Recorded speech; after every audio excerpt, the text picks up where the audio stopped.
भारतीय राजनीति में एक नाम आता है पंडित जनेश्वर मिश्र का। मैं उन्हीं के घर पर हूं।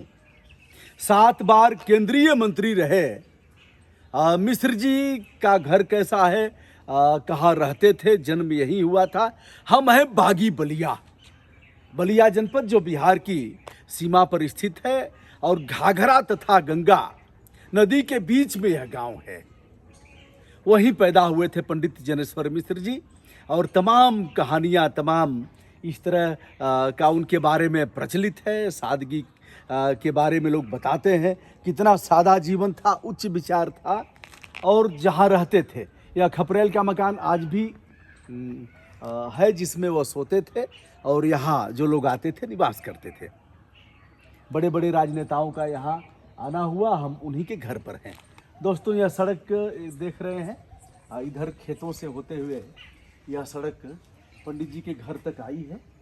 यद्यपि ठीक ठाक बनी है, पंडित जी के घर तक बनना है तो ठीक ही बनेगी, खेल तमाशा इसमें नहीं हुआ है। तो दोस्तों, हम भीतर चलते हैं और इनके बारे में तमाम कहावत प्रचलित है। जिनके पास कोई गाड़ी नहीं थी, ऐसा नेता जिसके पास कोई गाड़ी नहीं, ऐसा नेता जिसके पास स्वयं का बंगला नहीं, ऐसा नेता जो सादगी का प्रतिमूर्ति हुआ करता था। और हम उनके छोटे भाई से भी मिलवाएंगे, उनसे भी हम बात करेंगे। तो दोस्तों, अब हम बढ़ रहे हैं भीतर और यह परिसर आप देख रहे हैं। यद्यपि यह आंगन जो है, इसे दरवाज़ा भी कहेंगे, आंगन भी कहेंगे। यहाँ कुछ फूल पत्तियाँ हैं, उधर एक झूला है, 2 मोटरसाइकिलें खड़ी हैं, इधर कुछ फूल पौधे, अमरूद, आम और इस तरह का कुछ है। यह जो घर है, यह उनके मृत्यु से 2-4 साल पहले बना था। जिस मकान में वह रहते थे, वह मकान आज भी खपरेल का है। कुछ इसका ठीक से रख रखाव हुआ है, इसे बचाया गया है। और जिस रूम में वह रहते थे, पहले इसे आप देख लीजिए। और इधर यहाँ राज नारायण जी भी आए, चंद्रशेखर जी भी आए, मुलायम सिंह यादव का कई बार आना हुआ, अखिलेश यादव भी 3-4 बार यहाँ आए हैं, ऐसा बताया जाता है। अब देखिए, जॉर्ज साहब भी आए हैं। यह रूम है जिसमें पंडित जी रहते थे और जो गेस्ट आते थे उन लोगों का इसमें रहना होता था। तो यह अब रख रखाव ठीक से नहीं है, इसे आप देख रहे हैं। जिंदा कौमें 5 साल तक इंतजार नहीं करती, डॉक्टर राम मनोहर लोहिया। और बहुत सी बातों को समय बदलता रहता है, जिंदा आदमी बातों को समय से पहले बदल देता है। जनेश्वर मिश्र। जनेश्वर मिश्र पार्क एशिया के सबसे बड़े 10 बड़े पार्कों में से एक है, जिसे हमने घूम करके दिखाया है। आप देखे भी हैं। और यह आप देख रहे हैं कच्चा खपरेल का मकान और कुछ चौकियां।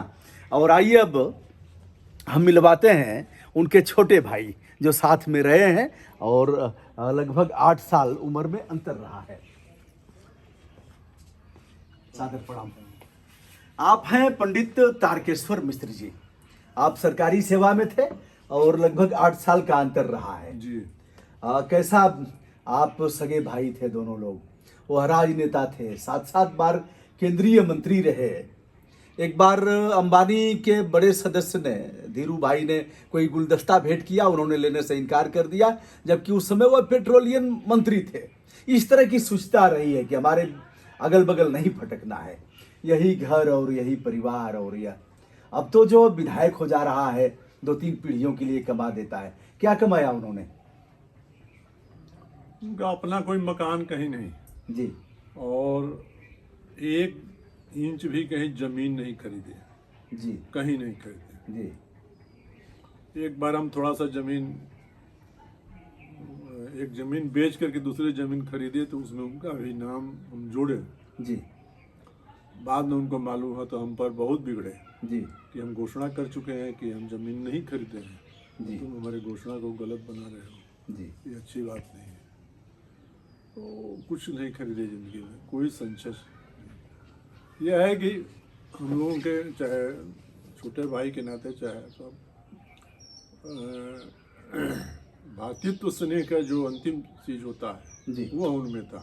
जी। मानते बहुत थे, जी। बहुत ज़्यादा मानते थे। जी। लेकिन राजनीति में जाने पर भिड़क जाते थे। अच्छा। जब मेरा अजीत में कहीं किसी परिवार के आदमी को घसीटा तो हमारी बदनामी हो जाएगी, और जो हमारा एक सिद्धांत है कि परिवारवाद नहीं चलेगा तो नहीं चलेगा। परिवारवाद के घोर विरोधी परिवारवाद अन्य लोगों ने स्थापित किया। इस विषय पर हम कोई चर्चा नहीं करेंगे, लेकिन उन्होंने अपने बचाया। जैसे मेरे बारे में भी अगर कोई कुछ कहता है तो भैया कहता हूं कि मैं अपना ठेका लिया हूं, अपने शुचिता, अपने ईमानदारी, उसका मैंने ठेका। मैं अगल बगल नहीं जानता कि कौन क्या कर रहा है। अगर करता है तो आप उसको रोकिए, टोकिए और उसे बताइए। तो यह शुचिता थी कि परिवार के किसी सदस्य को राजनीति में आने नहीं दिया।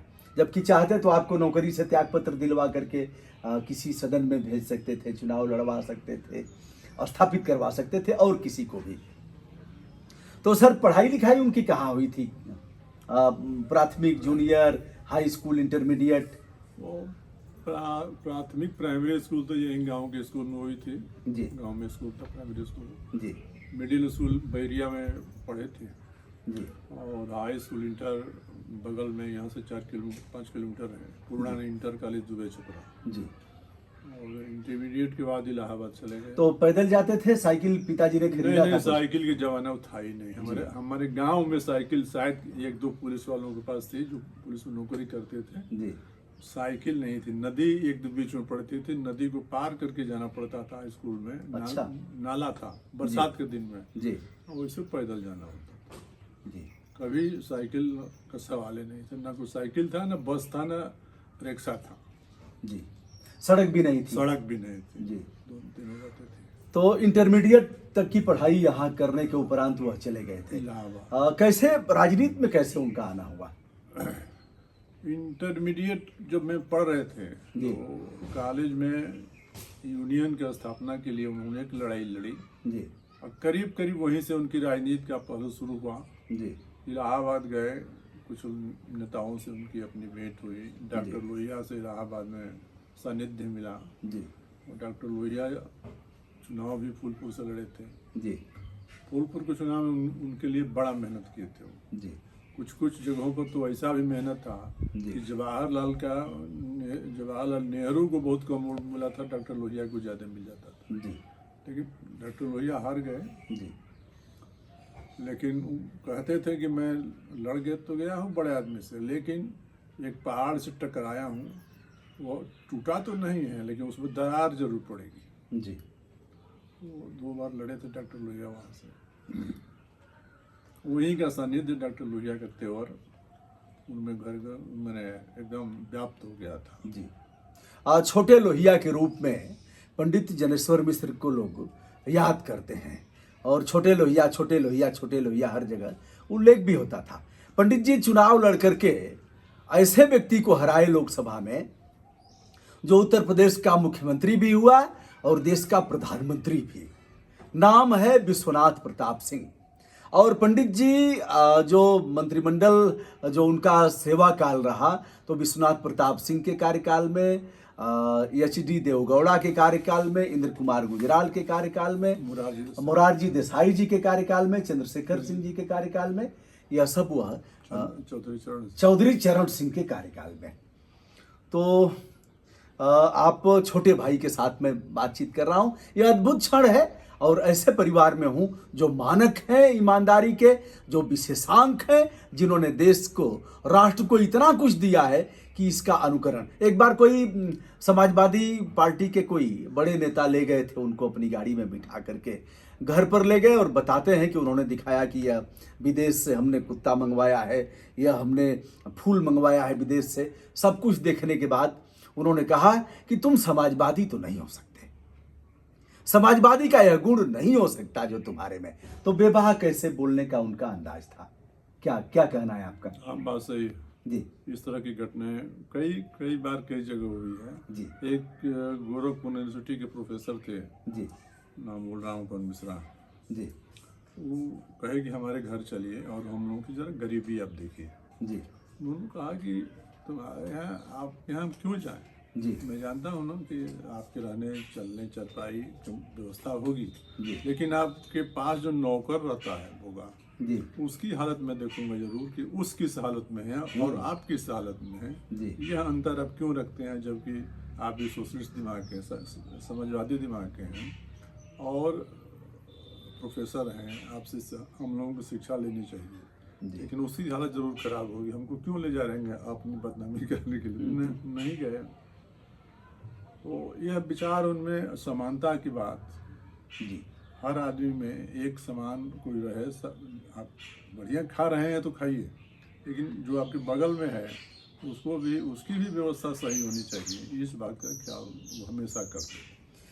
1933 में इसी स्थान पर पैदा हुए पंडित जनेश्वर मिश्र राष्ट्रीय छात्र राजनीति से लेकर के राष्ट्रीय आंदोलन में भी उन्होंने महती भूमिका निभाया। यह बागी बलिया की जो सरजमी है, यहाँ मंगल पांडे पैदा हुए।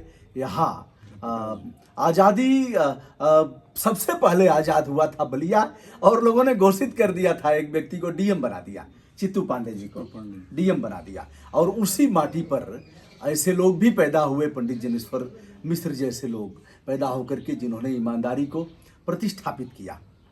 तो इंटरमीडिएट के बाद वह चले गए इलाहाबाद, वहीं पढ़ाई किया उन्होंने, और वहीं फिर राजनीति में भी वहीं से पदार्पण। वही राजनीति में हिस्सा लेते रहे।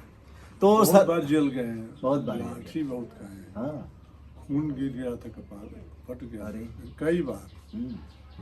एक बार इलाहाबाद बंद का सवाल था, जी एक सिनेमा हॉल वाला मानसरोवर सिनेमा था शहर में, नहीं बंद कर रहा था। वो सोडा वाटर की बोतलें फेंकवाया, ऊपर से इनका सर फट गया। वो तो एक पुलिस की कृपा रही कि इनको दबा बचा लिया, और उसे वही खून का कुर्ता पहने हुए और हुड गाड़ी के हुड पर खड़ा होकर के भाषण देना, जी वह सीन उनका अजीब था। बाद में सुचेता कृपलानी की जब बात चली जी तो उन्होंने कार्रवाई किया लोगों पर, लेकिन खून का कुर्ता और भाषण देना एक अजीब था। जी जी यह साहस, संपूर्ण साहस का परिचायक था कि कैसे। जी छोटे लोहिया के रूप में यह नाम किसने दिया था सर उनको? ये तो पहली बार जब संसद में गए, जी लोहिया जी के क्षेत्र से गए थे जीत करके, जी फूलपुर से। अच्छा, तो लोगों ने छोटे लोहिया कहना शुरू कर दिया। जी। मुलायम सिंह से तो बहुत अच्छा संबंध मुलायम सिंह की तो राजनीति थोड़ी बात की रही है जी, और जब जुटे तो जुटे रह गए।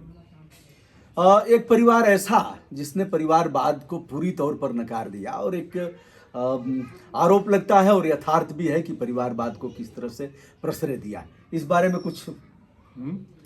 कुछ टिप्पणी करेंगे? क्या क्या? एक आपका परिवार कि मिश्र जी ने परिवारवाद को एकदम नकार दिया, दूर दूर तक कोई संबंध नहीं रहा, और दूसरे समाजवादी विचारधारा के पोषक और आज जो उसके प्रवर्तक हैं, उन लोगों ने परिवारवाद को पूरी तौर पर।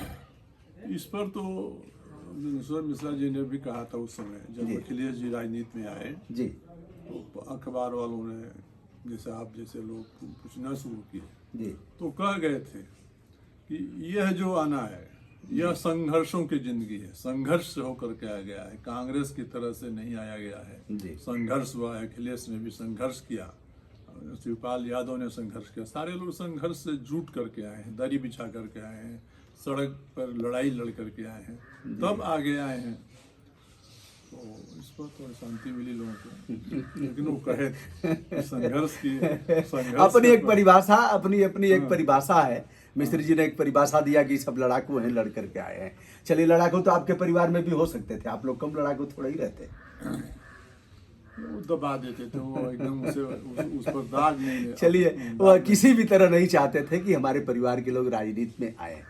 तो दोस्तों, यह भी एक तीर्थस्थली है जहाँ आज राजनेताओं के बारे में लोगों की धारणा है, और कैसे कैसे लोग आते हैं, रातों रात करोड़पति बन जाते हैं और जनता के विश्वास को ठगने का काम करते हैं। वहीं जनेश्वर मिश्र जी जैसे लोगों ने एक मानक प्रतिष्ठापित किया जो राष्ट्रीय सूचकांक बन गया है ईमानदारी के मामले में। तो उनके छोटे भाई तारकेश्वर मिश्र जी के साथ हम हैं, और जिनकी उम्र 8 साल का अंतर था और काफ़ी मानते थे, छोटे भाई थे। तो 2022 आने वाला है, अब आप लोग तो अपना जीवन इसी के साथ बिता देंगे, इसी को वोट करेंगे, इसी को,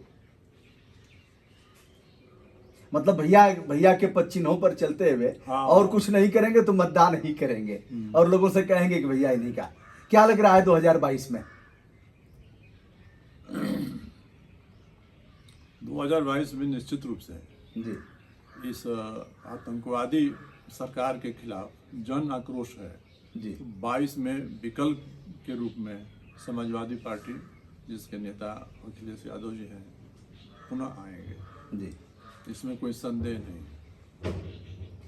इस लेकिन सरकार ने बहुत अच्छा काम किया है, बहुत। कौन सा काम? अखिलेश से बढ़िया काम क्या किया है? आप देख रहे हो कि 100 नंबर, 108 नंबर जी। जो उनकी देन है, जो जन समस्याओं से जुड़ी हुई चीज है। कोई घटना होती थी उस समय 100 नंबर पर फोन करिए, 2 मिनट में, 5 मिनट के अंदर वह गाड़ी आपके दरवाजे पर आती होती थी। वही हाल 108 के थे। कोई बीमार पड़ता था, हर आदमी, बहुत बड़े लोग तो नहीं, सामान्य आदमी उस गाड़ी का सेवा किया है। यह एक सोच होता है, सोच का काम होता है। और अपना सड़क निर्माण और मेडिकल की सुविधाएं और सारी चीज़ें उनका अपना सोच रहा है, पहला सोच बना। और उसका नकल कोई अब तो करबे करेगा। मैंने हर मुख्यमंत्री कुछ न कुछ तो करता ही है, या हर सरकारें कुछ न कुछ करती हैं। 100 को 112 कर देंगे, 112 कर देंगे, नाम बदल देंगे उसका। लेकिन यह थोड़ा ज़्यादा आतंकवादी हम कह लेंगे इनको, या बहुत खराब भाषा हो जाएगी कुछ और हम कहें तो। लेकिन एक तरफा राज कर रहे हैं, तानाशाही हिटलर की तरह। जी, अपराधियों का उन्मूलन कर रहे हैं जगह जगह, गुंडे अपराधियों को मार रहे हैं, इस पर क्या कहना है? यदि इनका इस पर बहुत स्पष्ट दृष्टिकोण रहता जी, गुंडों को और अपराधियों को मारना और हटाना, शांति व्यवस्था, तो आप देख रहे होंगे कि इतना मर्डर इनके जमाने में जितना हुआ है, सामान्य मर्डर हुआ है, वह अखिलेश के जमाने में भी नहीं था। और एक तरफा मर्डर करा रहे हैं, कुछ मुसलमान गुंडों को, कुछ वैसे अपने लोगों को बचा रहे हैं। इनके गुंडे जो है सड़क पर घूम रहे हैं। अब हम नाम नहीं लेंगे इनका, जी, लेकिन सब घूम रहे हैं। और सर, हम आए बलिया से, सड़क मार्ग से, और सड़क में इतने गड्ढे थे, इतने गड्ढे। NH 31 की बात मैं करूंगा जी। केंद्र में दोबारा प्रतिष्ठापित है, दोबारा पारी है इनकी, और प्रदेश में भी प्रतिष्ठापित है। इतने सड़कें एकदम इतनी खराब हैं कि लगा कि एकदम से मतलब मैं इतना थक गया कि यहाँ आने की स्थिति नहीं हो पा रही थी।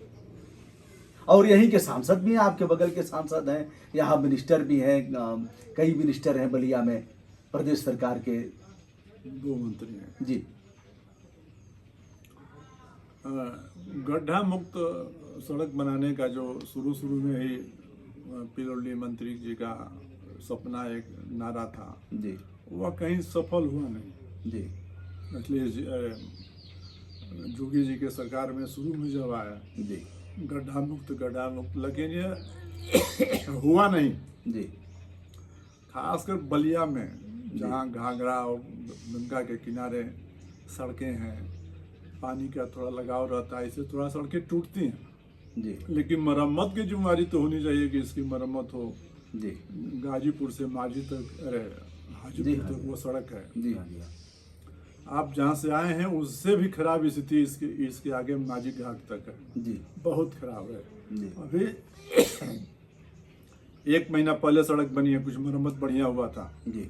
आज बच गई। इसको क्या कहा जाए?